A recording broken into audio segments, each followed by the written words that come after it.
Hey, what's up musers? This is John at Muse for You, here to help you build awesome websites without code. And in this video tutorial, I'm going to go over the responsive cover image widget found at museforyoushop.com. Now with this widget, you can add a full screen image over your entire website. So if I scroll down, we can see the website is below the image, and I'll scroll back up, and anytime the image is fully visible in the browser, you can resize the browser and that image will stay within the browser. And then you scroll down and there's the website. All right, so it's similar to the full screen slideshow cover widget, except it's just one image and it's very easy to add to your website. So you don't need multiple images if you just want to add one image here with the widget. So in this video tutorial, I'm going to go over how to use the widget and where to access it. So to access this widget, you simply go to museforyoushop.com. And here you can click on the pop-up, and here you can click subscribe to get access to all widgets and any new widgets I come out with for $39 a year. Or if you'd like to subscribe with PayPal, you can click here and subscribe with PayPal. The responsive cover image widget is right here, and here you can click add to cart to purchase individually, or again you can get access to all widgets and any new widgets I come out with for $39 a year. Here are the widget options and the preview page here as well. All right, looks good. So I'll go ahead and get started on using the widget. So I have a blank site here in Adobe Muse, and if you want to create a blank site, you can just go to File, New Site in Adobe Muse. And here I'll go to the Library panel. If you don't see the Library panel, you can go to Window and click on Library. And here I'll just type in cover, and then I have the responsive cover image widget in my Library panel. So here I'll click, hold, and drag, and I'll place here at the top of my Adobe Muse website. So here I'll open the widget options. We have select an image, we have responsive height within browser, and then we have the overlay here as well, and we can disable the image at a certain breakpoint. So I'm going to go ahead and select an image, so I'll click add file, and I have a few images here, so I'll select this one here of the mountain, and just like that, I have a full screen cover image. So I'll preview in the browser, and there's the image. The image is a bit heavy. I haven't compressed it, so it took a moment to load there, but there's the image. It has the overlay, and if I want to change the overlay color, I can just go into the overlay color, and let's say I want a light blue, and I can change the opacity here as well. So let's preview that. So there I have a light blue cover. Looks good.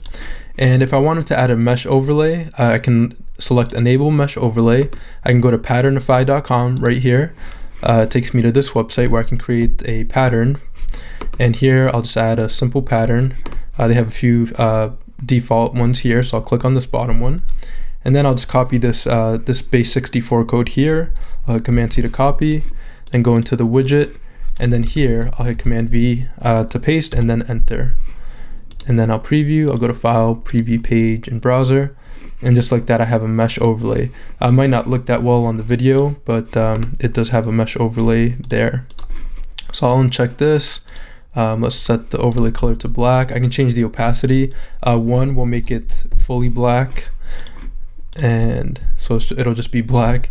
But if you want to make it lighter, you can set an opacity of, let's say, 0.2, and then it'll just have a nice light overlay over it. Looks good. So I have a few Adobe stock images or vectors. So I'm going to open up this one here, and we're going to add a nice logo in the center. So here we're going to use, let's use this one, Mountains Expedition. So I'm just going to click on it, and let me zoom in. Yeah, I'll just click on it, right click, and then add to library. And this will add it to my CC libraries. Then I'll go into Muse, I'll go into my library panel, and I'll type in browser, and I'll bring in the browser centering widget just like that, and we'll just put it right there. Now I'll go into my CC libraries in Adobe Muse, and I'll click, hold, and drag this mountains image just like that, and let's make it a little bit bigger. Looks good. And I'll give it the graphic style name that's in the widget, which is center1, to apply the centering with the browser centering widget. So I'll go to my graphic styles panel. If you don't see the graphic styles panel, you can go to Window and click Graphic Styles. Here I'll create a new graphic style. I'll double click, and I'll call this center1. And just like that, I'll preview in the browser.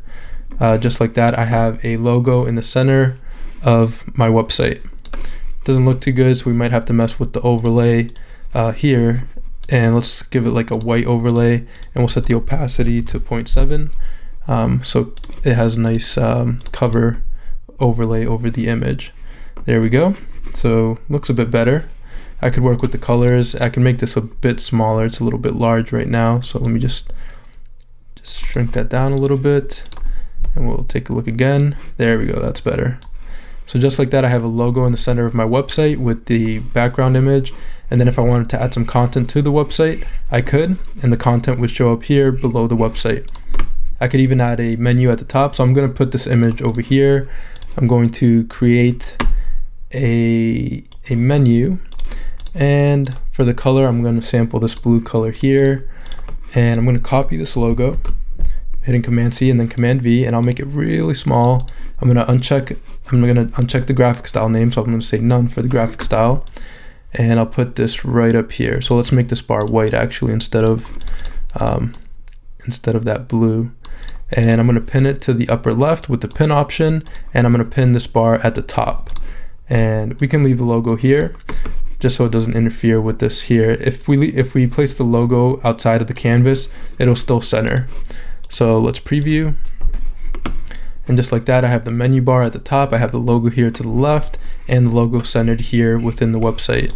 So I can add, any content. So for instance, if I were to add a few images, other images with the rectangle tool, and I'm just gonna give them all the same image to save some time.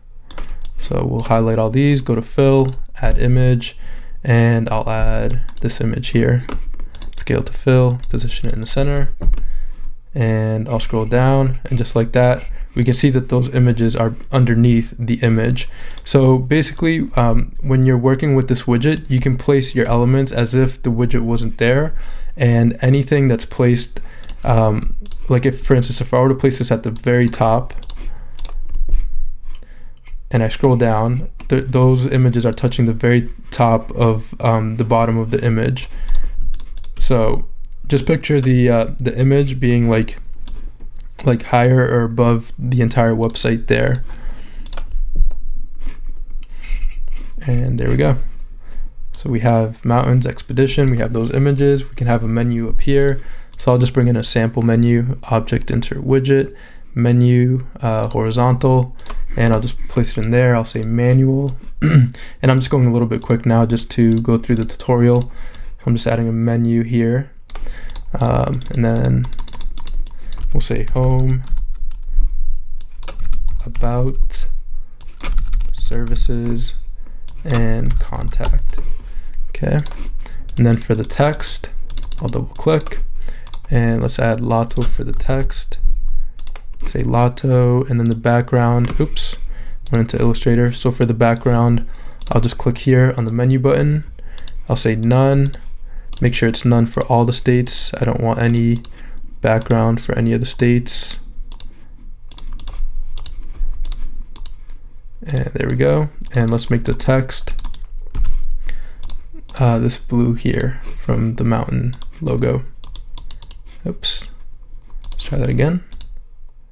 There we go. Okay, and then I'll pin it to the upper right with the pin option here. I'm just using this pin option. All right, and I'll preview, and just like that, we have a menu, and I can lower this menu a little bit so it looks nicer. Okay, just like that, we have a menu in the upper right, we have the logo in the center, we scroll down, and we have the rest of the website.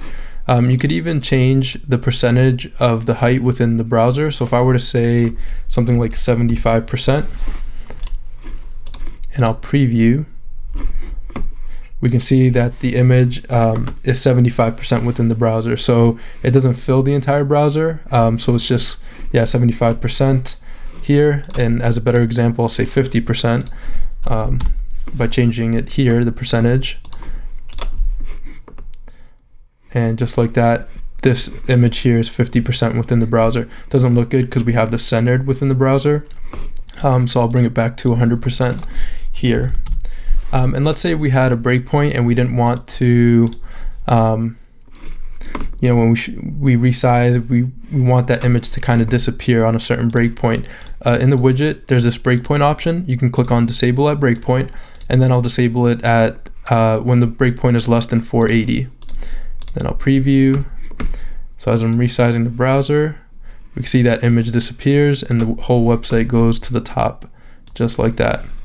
So it needs a bit of styling because this is in the center and these images here would need to be styled differently. But if you wanted to change the layout for mobile, you could just disable it at that breakpoint, and that image would no longer be there, and you could just style the site how you would like. And if you didn't want this image as well, let's say I set up the breakpoint, so I'll say 480. I can just hide this image in the breakpoint, and here I'll set this to not responsive so it doesn't shrink, because we can see here it shrinks down. So let me say none, and let's resize that there. There kind of went a little bit weird, so here let's copy this and I'll paste that in here. Fill. Okay, not sure why it's doing that there, but yeah, we can mess with that later. But yeah, here's the logo. We hid the logo, this logo, on the 480 breakpoint. So let me preview, and I'll resize, and just like that, that logo is no longer there, but here it is on this breakpoint. So for some reason, this image here is getting cropped. So I'm not liking that too much. So what I'll do is just hide this in this breakpoint, hide in breakpoint, and I'll just bring in that image again, and we'll resize it here for this breakpoint.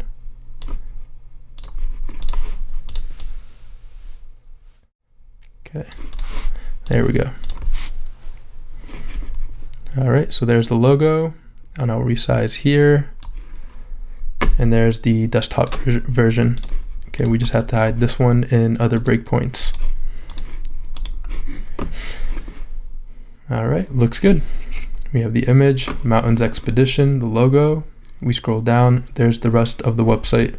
So that's it for this video tutorial. I know I went a little bit quick, and I covered a few other topics here in Adobe Muse. If you have any questions about this, leave them in the comment section below, and I'll be happy to answer them. So again, to get access to this widget, you simply go to museforyoushop.com, and here you can click on the pop-up, and here you can click subscribe to get access to all widgets and any new widgets I come out with for $39 a year. Or if you'd like to subscribe with PayPal, you can click here and subscribe with PayPal. The responsive cover image is right here, and here you can click add to cart to purchase individually, or again, you can get access to all widgets and any new widgets I come out with for $39 a year. Here are the widget options and the preview page as well. And if you have any questions, you can also leave them here in the community section for this widget on the widget page here. So that's it for this video tutorial. Again, I do this to help you build awesome websites without code. If you like this video tutorial, you can subscribe below. Also in the show more section below are links to other resources and links to museforyoushop.com. So again, thanks for watching, and I'll see you in the next video tutorial. Thank you.